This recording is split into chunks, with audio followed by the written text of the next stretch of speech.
Magandang hapon muli siya. And welcome once again sa ating 21 Days of Christmas Conquest or 21 Days of Christmas Blessings. And today, I would like to start a new series about unstoppable. Ang Pasko po ay blessing, pagpapala po. Hindi po ito pabigat, hindi po ito problema, hindi po ito stress, kundi dapat makita po natin ang liwanag ng katotohanan na ang Pasko po ay pagpapala. Dahil sa unang Pasko, dumating si Jesus para pagpalain tayo. Sa kabila ng mga nangyayari sa ating bansa, na Yolanda tayo, na lindol, nagkaroon ng gera, at marami pang mga problema. Ngunit alam natin na dahil nga makapag-celebrate tayo ng Pasko, dahil nga po, merong Jesus na bumaba minsan sa mundong ito upang iligtas tayo sa ating mga problema at tayo patawarin at ligtas sa ating mga kasalanan. Kaya balikan po natin ang unang story ng Pasko sa Lucas 1. Sabi po sa English, sa Luke 1:26, In the sixth month, God sent the angel Gabriel to Nazareth, a town in Galilee, to a virgin pledged to be married to a man named Joseph, a descendant of David. The virgin's name was Mary. And the angel went to her and said, Greetings, you are highly favored. The Lord is with you. Sa ibang version, sa King James, sabi pa ron, Blessed art thou among women. Kaya alam po natin na ito ay isang mensahe na maaaring nabigla si Maria dahil sa mga kalagayan na kanyang kinasasablakan that time. Ngunit sinabi ni Jesus, dalawang salita. Una, you are highly favored. At pangalawa, you are blessed. Ano po ibig sabihin ng highly favored? Ang Greek word po ito ay charito, na ibig sabihin ito ay binigay sa atin. Hindi mo ito makukuha sa sariling lakas ang pabor mula sa Diyos, kundi ito ay binibigyan ng Diyos. Ito ay libreng binibigyan ng Diyos sa mga minamahal niyang katulad ni Maria.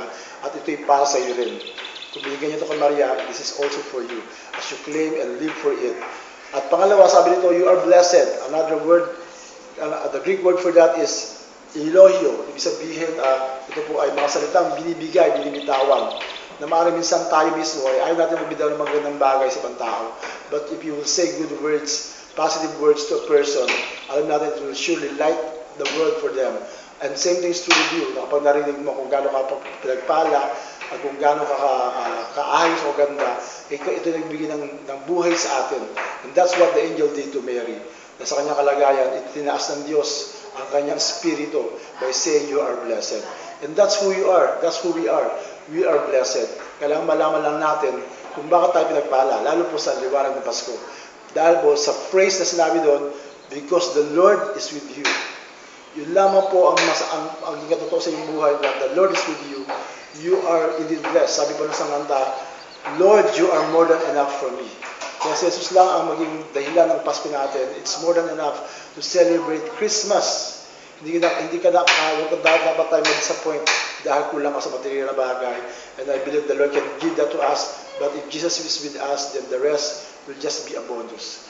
Kaya ngayong Pasko, just remember that you are highly favored. Claim it and receive it. And you are blessed. At ito ibahagi natin sa iba.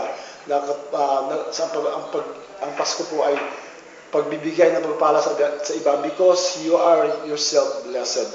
Kaya ngayong Pasko, I hope that you will enjoy it with your family, with your loved ones, with your inaanaks, and with your brethren and the rest of the church people and also the world to share how good God is, and you can say that you are really greatly blessed, highly favored, and deeply loved by the Almighty.